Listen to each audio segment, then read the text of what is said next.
I never thought the person who would betray me the most was my own blood. My own niece. She stole my fiancé. They say blood is thicker than water, but what happens when your own blood becomes the poison that destroys your life? I was 34. Finally ready for love. Engaged to Marcus, a 36-year-old successful businessman who was everything I'd prayed for: stable, kind, driven. I couldn't wait to marry him. And like most people excited about love, I wanted my family to love him too. That's how I made my biggest mistake. I introduced him to my niece, Sophia. Sophia was my sister's daughter, only 24, 10 years younger than me. Growing up, I was more like a big sister than an aunt. The cool relative who let her borrow my makeup, gave her relationship advice, who she called when she had problems with her parents. But looking back, maybe I should have paid attention to the warning signs. Sophia had always been obsessed with status, with living a life that looked perfect from the outside. She'd been through relationships with wealthy guys, always walking away with expensive gifts when they ended. For Sophia, pretty good was never enough. She wanted more. Always more.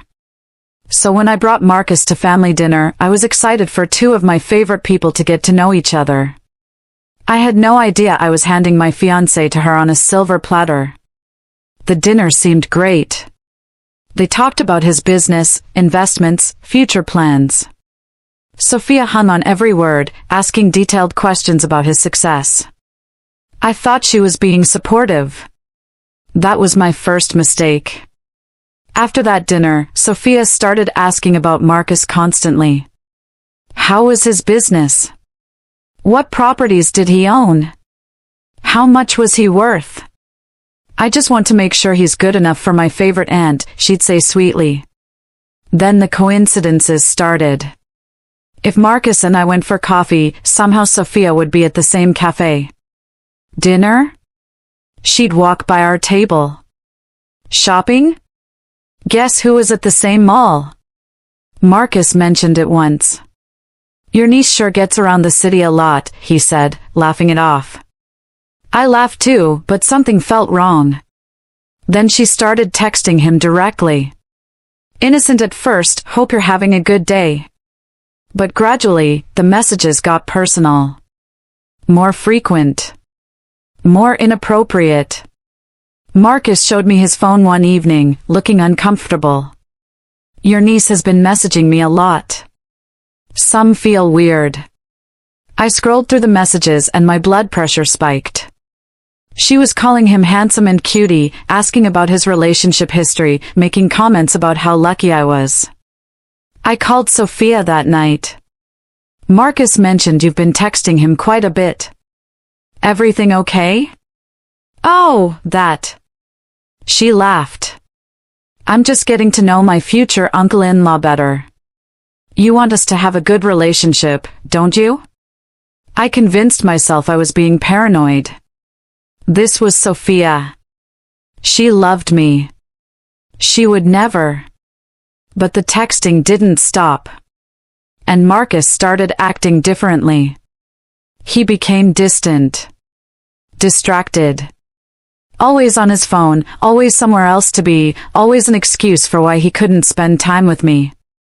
The man who used to call me 3 times a day barely texted anymore. 3 months before our wedding, I decided to surprise Marcus with lunch at his office. His assistant told me he'd left an hour ago with a young blonde woman for a business meeting. My heart sank. I knew exactly who that sounded like. I drove to the trendy brunch spot where Sophia liked to take her Instagram photos. And there they were, sitting in a corner booth, leaning close together, her hand on his arm, laughing like they shared some private joke. When I finally walked inside, they were so absorbed in each other they didn't notice me approaching. Marcus? I said when I reached their table. They looked up. Marcus looked guilty, panicked. But Sophia? Sophia looked annoyed. Like I'd interrupted something important. We were discussing the wedding, Sophia said smoothly.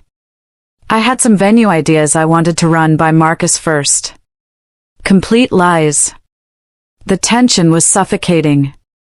That night, Marcus and I had our first real fight about Sophia. Over the next weeks, everything got worse. Marcus pulled away completely while Sophia was suddenly everywhere in my life, making subtle comments about how stressed Marcus seemed. Men need space when they're feeling overwhelmed, she'd say with fake concern. I was starting to feel like I was losing my mind. And then I found the emails. Marcus had asked me to check his email for a work document while he showered. That's when I saw them, hundreds of emails between Marcus and Sophia, going back months. Flirty at first. Then explicit. Then making plans that didn't include me. The worst part wasn't the explicit content, it was reading how Sophia had systematically turned Marcus against me. She told him I was controlling, not ready for marriage, only with him for money, talking to other guys behind his back. None of it was true, but she said it with such conviction. When Marcus got out of the shower, I was holding printed copies of everything. We need to talk, I said, hands shaking. His face went white. The conversation that followed was the most painful hour of my life. Marcus confessed to a 4-month affair. He was confused, didn't know what he wanted, maybe we were moving too fast. I think we should postpone the wedding, he said. Are you in love with her? I whispered. He couldn't look at me. I don't know. That was all I needed to hear. I called off the wedding that night. Cancelled everything, returned the dress, gave back the ring. Then I called Sophia. Congratulations. You won. She didn't even pretend she didn't know what I meant. These things happen sometimes. Marcus and I just connected. I hung up. The next months were the darkest of my life. My family split, some took my side, others thought I was dramatic. Some even said Marcus and Sophia were meant to be. Meanwhile, Sophia wasted no time. Within 6 weeks, they were Instagram official.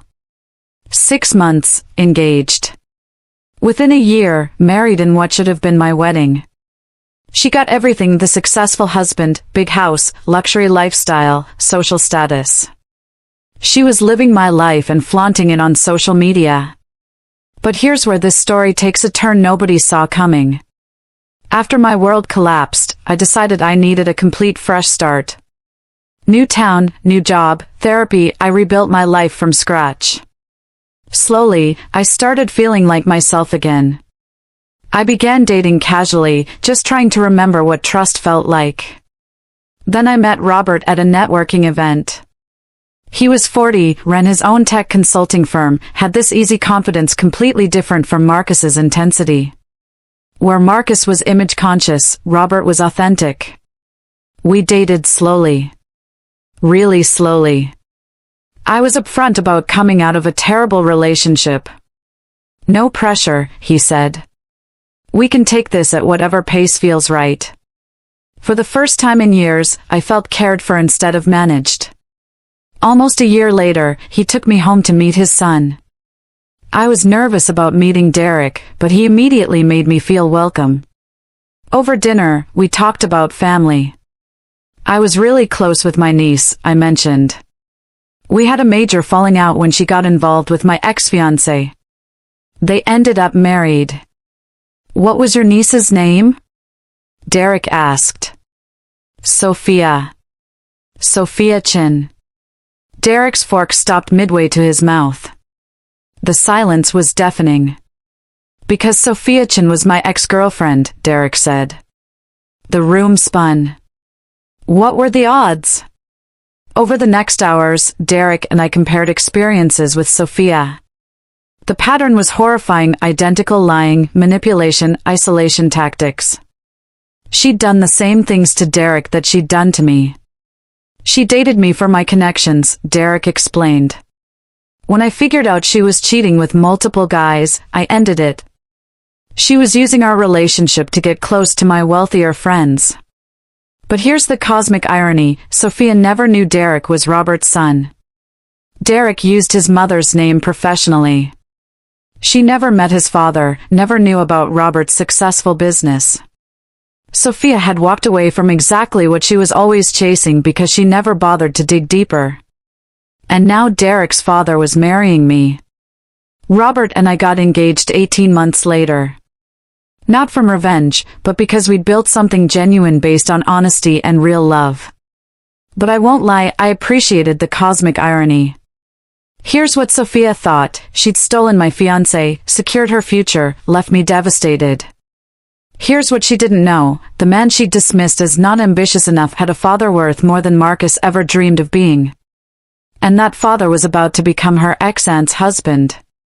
We invited Sophia and Marcus to our wedding. Derek insisted. I want her to see what she lost. The wedding was perfect.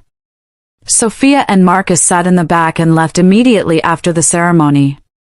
But I saw Sophia's face when she realized who Derek was. I watched her do the math, understanding what she'd walked away from. For the first time, Sophia looked genuinely devastated.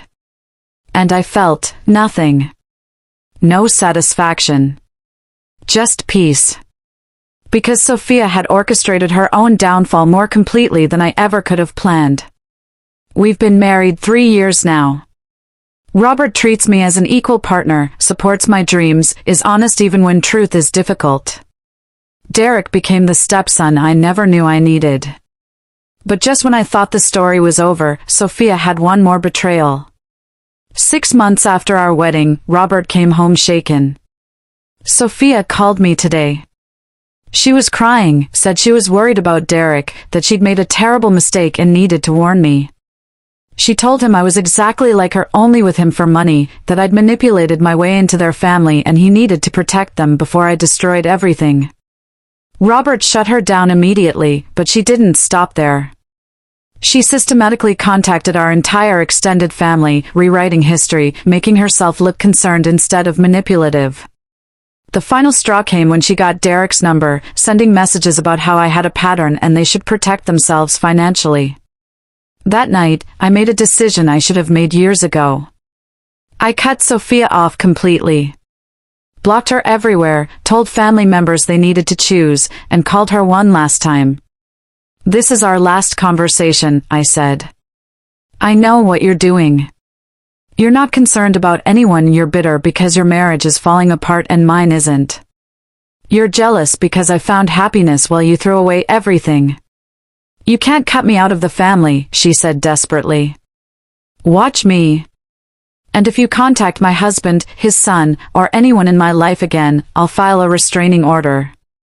I hung up.